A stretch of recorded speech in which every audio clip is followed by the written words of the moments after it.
وہ پچھلی بار وہ لطیفہ سنایا سی میں چاند والا، وہ میرے خیال ہے نا سنا ہوا ہے کہ نہیں سنا ہوا؟ میں وہ تھوڑا سا ایک لطیفہ ہے، شاید ہنسی نہ آپ لوگوں کو، لیکن اگر یہ سمجھ جائیں تو آپ کے آنے والی تمام نسلیں سنور سکتی ہیں. کہ چاند پہ ایک اسپیس شپ جا رہی تھی، اس میں 7-8 سائنسدان تھے اور ایک گریٹ نام کا کتا بھی موجود تھا بیچ میں. تو پوری دنیا میں جب یہ خبر پھیلی کہ جناب سائنسدان چاند پہ جا رہے ہیں اور ایک کتا بھی ساتھ لے کے جا رہے ہیں، تو لوگوں نے کہا یہ تو دنیا بڑی ترقی کر گئی ہے، سائنس ترقی کر گئی ہے. لوگوں نے ڈھول پیٹے، جشن منائے. یہ لئیے بکر کا ایک بابا تھا، ان پڑھ سا بیچارہ، وہ کہتا ہے اللہ کرے غرق ہو جائے، تباہ ہو جائے، چاند تے نہ پہنچے. لوگوں نے کہا بابا جی وہ سپیس شپ تو ہڈی ہے. وہ کہا نہیں. اچھا اسے جڑے سائنسدان جا رہے ہیں وہ تو ہڈے نے؟ کہتے نہیں. اسے جڑا فیول ہے وہ تو ہڈا ہے؟ کہتے نہیں. اسے جڑا گریٹ نامی کتا جا رہے وہ تو ہڈا ہے؟ کہتے نہیں جی وہ بھی میرا نہیں. بابا جی تینوں مسئلہ کی ہے، کی تکلیف ہے تانوں؟ وہ بابا بڑے کاری دی گل کر گیا، کہندا ہے خدا نہ خواستہ یہ سپیس شپ چاند پہ پہنچ جاتی ہے، زمین سے جا رہی ہے نا، اور 100 مرتبہ خدا نہ خواستہ چاند پہ چاند کی اپنی مخلوق جو ہے وہ پہلے سے موجود ہوتی ہے، استقبال کرنے آئی ہوئی ہوتی ہے. اور پھر کہتا ہے 100 مرتبہ خدا نہ خواستہ اس سپیس شپ سے اگر سائنسدان کی جگہ پہلے کتا باہر آ جاتا ہے تو کہیں چاند کی مخلوق یہ نہ سمجھے کہ زمین کی مخلوق ایسے ہوتی ہے، کیونکہ وہ کتا چاند پہ زمین کی نمائندگی کر رہا تھا. اپنے نمائندے اچھے چنے کہنے کا مطلب یہ ہے، کیونکہ جب وہ کشکول لے کے بھیک مانگتے ہیں نا اقوام عالم کے سامنے تو پوری دنیا آپ کو بیکاری سمجھتی ہے. جب وہ خالصتان کی لسٹیں بیچتے ہیں نا تو پوری دنیا آپ کو بکاؤ مال سمجھتی ہے. جب وہ قوم کی بیٹیاں بیچتے ہیں نا تو پوری دنیا آپ کو دلال سمجھتی ہے. لیکن جب طیب اردگان جا کے اسرائیل کو آنکھیں دکھاتا ہے نا تو پوری دنیا ترکوں کو غیرت مند قوم سمجھتی ہے.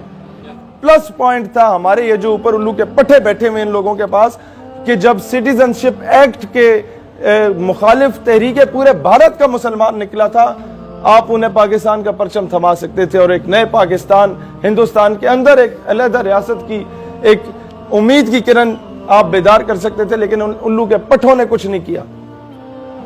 ہم نے وہ اتنی بڑی تحریک ضائع کر دی ہے کہ اگر اس کا 1% بھی پاکستان کے کسی صوبے میں ہوتا تو آج وہ صوبہ پاکستان سے علیحدہ ہو چکا ہوتا ہے. ہندوستان نے وہ پروپیگنڈا کرنا تھا. یہ الو کے پٹھے کچھ بھی نہیں کر رہے. یہ بلکہ اگر کوئی آزاد پشتونستان کی بات کرتا ہے تو اس کی راہ بھی ہموار کرنے کے چکر میں ہوتے ہیں کہ 2-4 نوجوان اگر اپنے حق کے لیے نکلیں گے انہیں وہ لتر ماریں گے یہ کہ وہ آپ کے ملک سے بیزار ہو جائیں گے. ہم نے حد الوسع کوشش کی جا کے اپنے KPK کے دوستوں کو بتائیں کہ یار یہ پاکستان ان لوگوں کے باپ کا نہیں ہے، یہ تمہارے باپ دادا کا ہے جن لوگوں نے 1948 میں کشمیر آزاد کرا کے دیا تھا.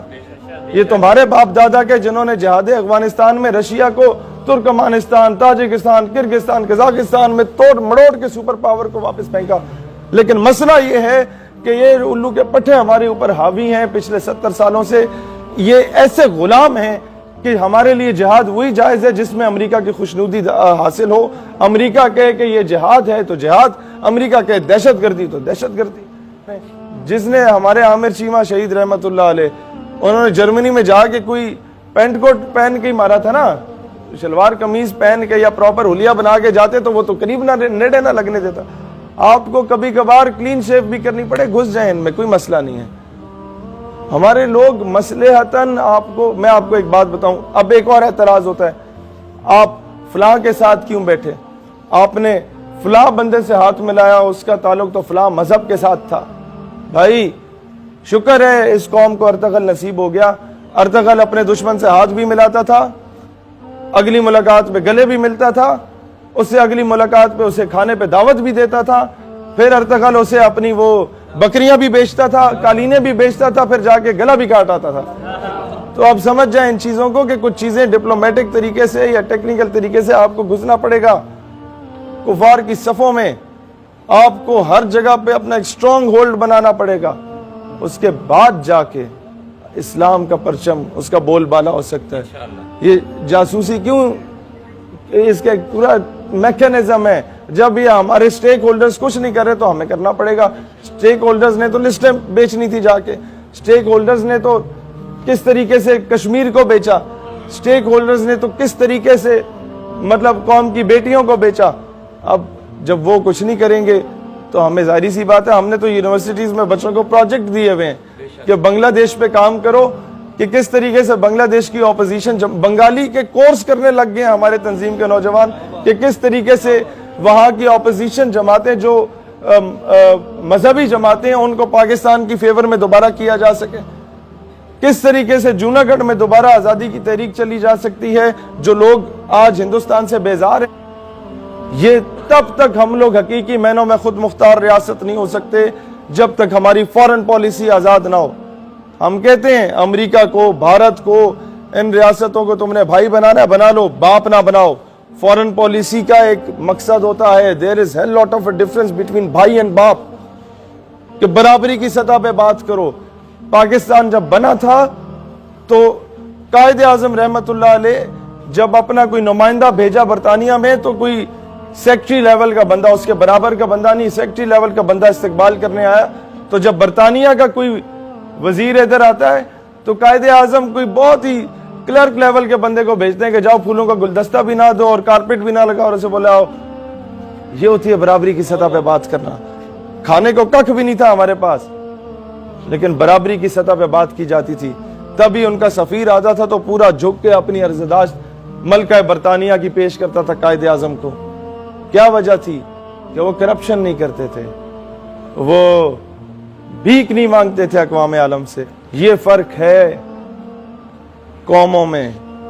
تو دنیا کا امیدوں کا مرکز و محور آپ کا ملک پاکستان تھا. اب وہ امیدوں کا رخ ترکی کی طرف جا رہا ہے. ٹھیک ہے, ہمیں خوشی ہے طیب اردگان اچھا آدمی ہے, لیکن اس سے زیادہ غم اس بات کا ہے کہ کبھی یہ فخر حاصل تھا کہ میرے کارواں ہم ہیں, لٹے پھر قافلے ایسے کہ اترایا نہیں جاتا.